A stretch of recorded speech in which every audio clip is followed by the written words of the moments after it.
सुबह बखैर नाजरीन, मैं खुदा का खादम पास्टर आसिफ आज की खूबसूरत सुबह आपके सामने खुदा के ज़िंदा कलाम में से एक और पुरुमीद पैगाम लेकर हाजिर हूँ और खुदा का शुक्र अदा करता हूँ इस एक और खूबसूरत दिन के आगाज़ के लिए।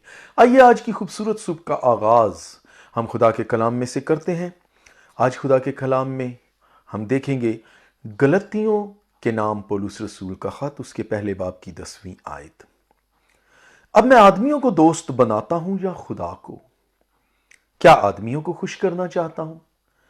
अगर अब तक आदमियों को खुश करता रहता तो मसीह का बंदा ना होता।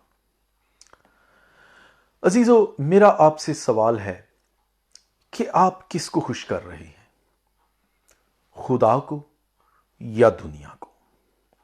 कलीसिया मसीह की दुल्हन है और वो ईमानदार जो मसीह की खातिर गुनाह आलूदा जिंदगी को छोड़ देते हैं, वो मसीह के लिए रूत की सी मिसाल है।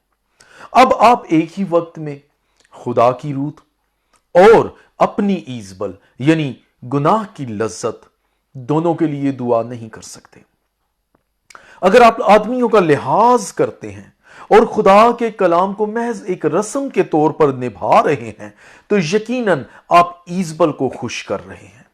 अक्सर लोग सुबह उठते ही अपने मन को बहलाने, दूसरों को खुश करने और दूसरों की खुशामद के वसीले अपने नफा हासिल करने के तौर तरीके और जराए पर गौर करना शुरू कर देते हैं और यूं अपने दिन का आगाज करते हैं।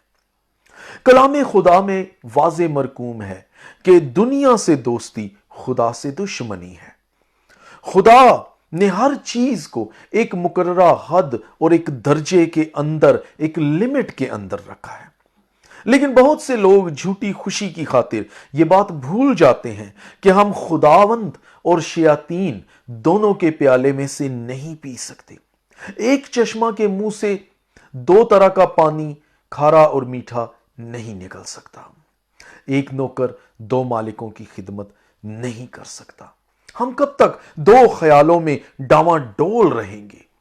हमें यह सोचना है कि हमने किसको खुश करना है, खुदा को या ईजबल को। हमें दोनों में से एक को चुनना है।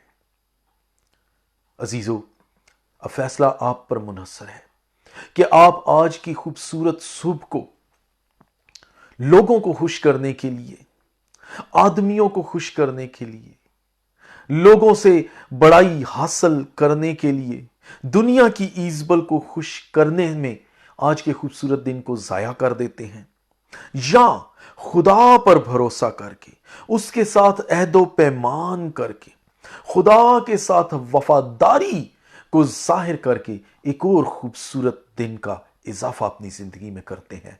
फैसला आप पर मुनहसर है।